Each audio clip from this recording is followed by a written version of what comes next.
Yeah, one of the nice things about OnGuard is they really don't change much in the soft part. Is Ty our guy to call? I'm not sure, actually. Is that a curiosity? Not 100% sure. So, can you remote in on this particular system, or I'm not 100% sure. Okay. So yeah, I haven't really been involved with this the project for very much, except for just kind of get pulled in for the training today. Sure. So I won't have a lot of specific information, unfortunately. No, that's fine. I'm just happy to see an old friend. Is this everybody? Or we got no. Hey, does Jared want to join too? Yeah, I want to. Okay. Yeah, I'm familiar with this system. I work with this over at Sunset. In fact, he actually did work over there for us. Okay. So what is your, like, what do you guys, how do you use the system for the most part? Do you use it mainly for monitoring, or are you going to be creating badges, that sort of stuff? For creating badges, it's going to be you guys, right? I don't have anybody to do that, so I don't know. Okay. Well, then I guess we'll need to learn all of it. Okay. Yeah. All right. So let me start with the easy one first. This is alarm monitoring. Oh, wait, make sure everybody's in first. All right, is this all? Everybody? Yeah, we're good. Okay. Sorry. Excellent. No worries. So my name is Harry Allen. I'm with Convergint Technologies. I'll be doing the training today. So we're just going to cover basic access control training. So the main two applications you're going to be using are alarm monitoring and system administration. So alarm monitoring is mainly for monitoring, obviously. It will give you system status and all that good stuff. So when you initially come up, it'll ask you to log in. That will be changed. So it will ask you to select a monitor zone. For a system this size, it's really only going to be one. And what you can do is save as user assignment so that you don't have to do it next time when you log in. Doesn't matter either way. Say OK. So the first window that's going to come up is the main alarm monitor. So this is where all the events that are happening in the system come in and we can view them. So like right here we have a granted access. It will give the date, time, the controller, the device. So the controller is the access panel that the reader is connected to, and the device is the actual reader.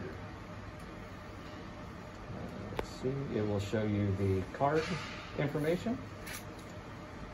Like here's the Box Knox card, the temp 124, vendor elevator. So one of the nice things about this is, let's say you want to see everywhere temp 4 went today. So you can right click on it and say trace badge. So at this point you can trace all the events on the controller, the reader, or the card holder. So we'll say badge, it automatically fills in your badge ID. Say OK. So you can either do a historical trace or a live trace. So historical trace is you can say, like, I want to know everywhere they went from 11 a.m. to 12 p.m. Live trace is just that, it's a live trace. So it won't pull any of the old events, it will just start from this point forward. So we'll just say from historical for today, apply start and end time to each day. So if you don't have this box checked, it will not apply these times. It will just grab everything for that day. Okay. Use archived records. If archiving is set up, they get pulled off to a separate storage location, and you can actually pull reports against those events and stuff. I don't believe that's set up, so... It's not set up and won't be set up. Okay. That's what you're saying? I mean, I don't know if it's set up or not yet. We can look when we get into the system administration portion, but if you are using archiving and you want to make sure that you capture those events, like say if you archive everything out this past 30 days and you want to go 60, like you would do that there. How long will it save history for not archiving? If you don't have anything set up, it will save as long as it has disk space. And this server is that on the wall right there, right? Yep, that one right there. Say OK. So here is everywhere that card holder went today. So 7:37, 8:11, 8:11, 10 a.m. If you double click on it, it will pull up some extra information, just a general description of the date time. Here's where you can add notes. If you have like on-site security that's tracking stuff and making notes, you know, like we have a door forced alarm, they went to check it out. This is where they can put the notes in. Instructions is something that we can configure to pop up whenever that specific alarm comes in. Typically not configured unless it's a larger type system. Acknowledge, in progress. I mean, these are only if you guys are really tracking. Yeah. Nope. So the other one we have is trace device. See everybody who's scanned it. Mm-hmm.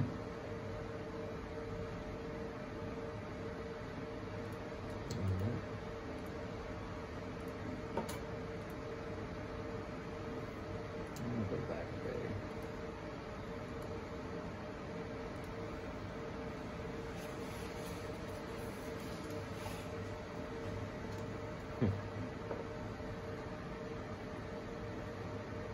Sometimes it takes a minute for the events to pop up, but for whatever reason, that's not working at the moment.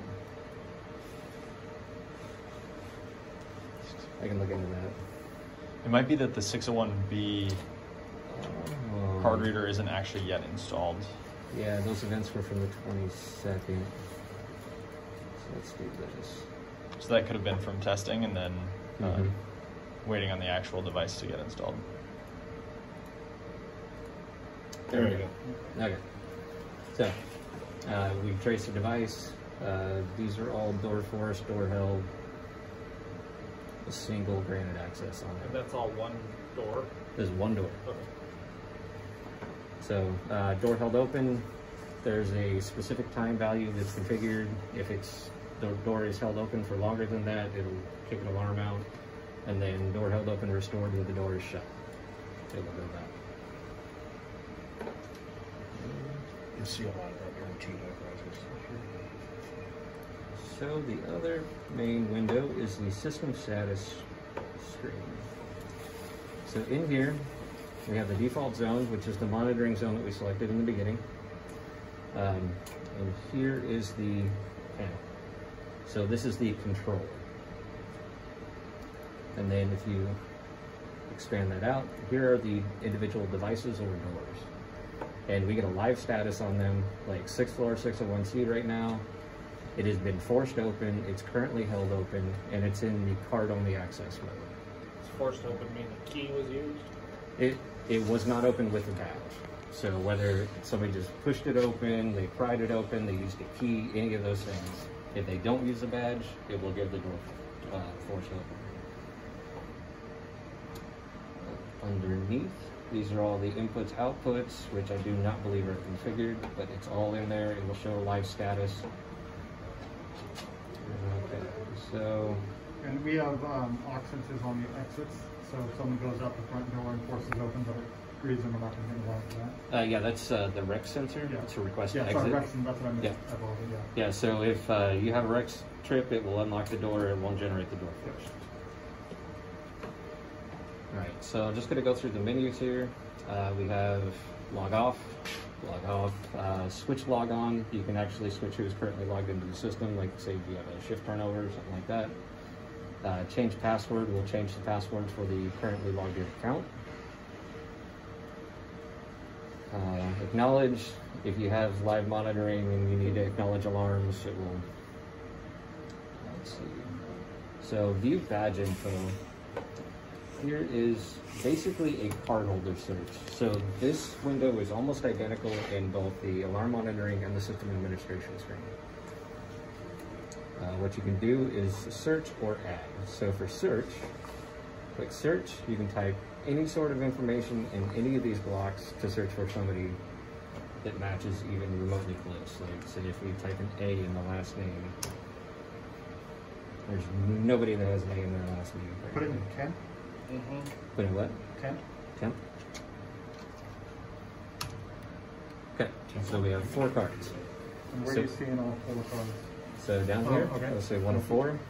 You can go to the next record, fast forward, I believe it's 10 records, or go to the last record. So in the screen it has last name, first name, middle name, all of this information. If it's configured, it will show up. If it's not, then it won't. So over here, if you have a badge picture configured for a card holder, that's where it'll show up in this little box right here. It shows the last access event for that card holder, their badge ID, issue code, print code, activate, deactivate date. So if somebody comes in and they're like, why is my badge not working? You know, it was working yesterday. You can go see the last time that badge was used, and you can see if it's currently active or not. So badge, what about, can you see on your card stand, facility code, any of that work? No, that's the other application. So the badge information is more of the information on the badge itself. The badge ID is the badge number, badge type, it's usually employee, depends on how many you have configured. Activate, deactivate date, and then badge status. So any badge status other than active is not going to work. If it's not active, it's not active. It's a piece of plastic. Yep. So access levels. So you have to have a card holder in the system, and then you have to assign a badge to them. Once you do that, then you have to assign an access level. So the card holder means that they're in the system, the badge means that they have a badge, and the access level is where they can go and when. Now we'll get into that a little bit more when we're in system. So this is all reporting, you don't make any modifications here? Yeah. I mean, well, you can make modifications in here, but depends on which application you're using when you're doing card holding. So most of these other tabs are not going to be used, except for reports. So there are a bunch of reports inside Lino that you can use. So cardholder exit entry will pull a report that is literally that. Whenever that cardholder exited, entered, all those sorts of events. I mean, there's a ton in here. Cardholders with access by last name, badge type. This right here is limit report to current search.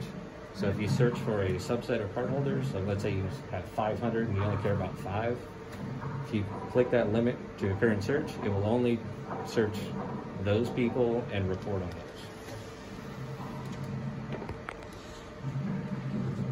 those. And like I said, there are a lot of reports in here, and these are not all of them. So I have a question. Did we get the air quality owner's manual with this? So I had to go online to get it for Sunset. So the help file is actually pretty good. Go help, contents, or index. You can do the alphabetical index. You can search for keywords. Another thing you can do is hit the F1 button. So what that'll do is that'll open the help file, and it will automatically put it to where you're currently at. So we were in the reports tab. It automatically goes to the reports form, and you can go from there. You don't have to search for anything from the top level.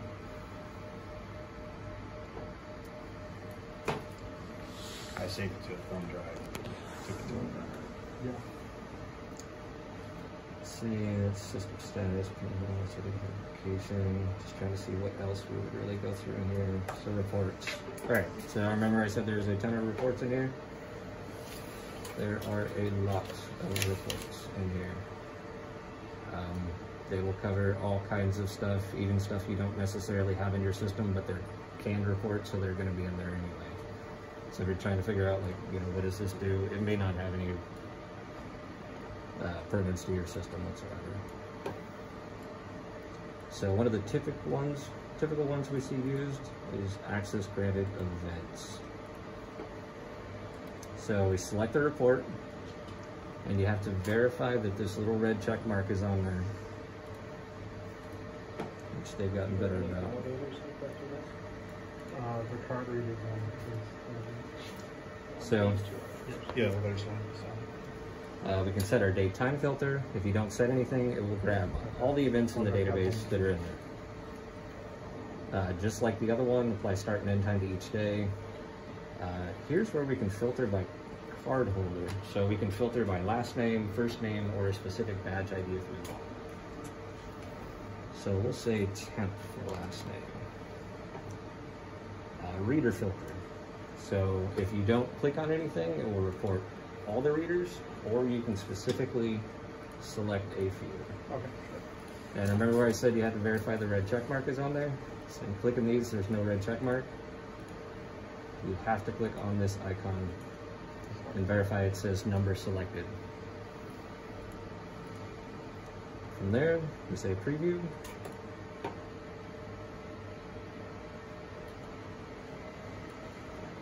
And here's our report. So it shows everything that was in here, all the different badges that match the last name of temp. That's not a whole lot of events. So up here is export report. So once you have it up, you can view it, but it's not saved. So if you say export report, it will give you a bunch of different options that you can use to export it to file formats. PDF is usually one of the common ones, Microsoft Excel, CSV, whatever you guys need. And then just select the save location and say save, and it will save the file in that location. Can you modify any of the device names or Yep. any of that? Those fields you can change? Yep. Let's see, what else? This is more of the trace. There's a couple of different ways to get into the different stuff. Like I said, trace, we can trace the monitoring zone itself, or we can trace specific badges from here. We can also right click in the alarm monitoring window and do the same. Configure, you guys don't need control, don't need options. So here's a couple of good things to look at. So automatic visual notification. If a error pops into the system, it will automatically shift to the alarm monitoring screen and show it. That can get very annoying if you're trying to do something and you have these things popping up because it just shifts all your windows around. So right here, you just uncheck this checkbox and it won't do that anymore. Save alarms on exit, save settings on exit. You can ascend or descend the time date in the alarm monitoring window. Are we at a point where we can move on, or do we need a little bit more time on this? A little bit more time. Okay. I got a couple of things I need you to go over. Okay. One, we need passwords for all our user stuff. We need to have what kind of cards we need to buy, format, how many we need, how many are we going to get. Day one. I think We you got guys a box. got 200 cards. Yeah. Okay. So I know like the numbering on that in the order is pretty important. I've already got all the information. I save it to the Okay. And then like how to make a card, Yeah. how to delete a card, How to make schedule. schedule. I would like to know about templates for when we start getting tenants in here. How to set up a template for that tenant, so as you're adding cards to it, it can autofill a lot of information and assigns them to that tenant, To that access level. to that access level, all of that. Yeah. Okay.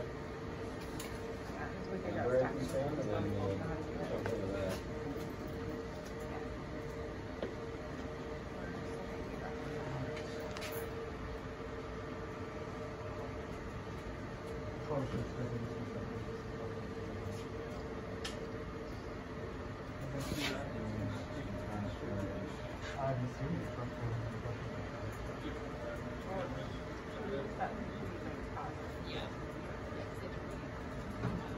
I'm fine. Okay. Hey, I think we got other people waiting. We're gonna pause this and maybe try to get back to this with you if there's any way we could reschedule the vote for like that with this. Yeah. Do you want to do it later today, or do you want to set like a different day? Yeah, we can do it later today. About what time? I don't know. Okay. Can I call you? Do you have a card? I Are you do gonna not be have on a card. site? Yeah, I'll probably stay on site. So I mean, if it's Are you gonna just be doing posted, this, or do you have any other work you're doing? just this. Okay. Okay. then I don't know how much longer do you think all the rest of this is going to be? Let me go check, but I maybe think like 30 or McKinstry's was 40. scheduled for 45 minutes. Yeah, but they're per not block. doing their mechanical. True. So, So maybe half an hour. Oh, yeah, perfect. Yeah. Okay, then we'll just end that. Okay. Thank Yeah, I you. mean, we're basically at the end of this, so Does this yeah. can this system run cameras as well? it can. It can. Okay, curious. I know we don't have it yet, but for future. Yeah. All right, thank you.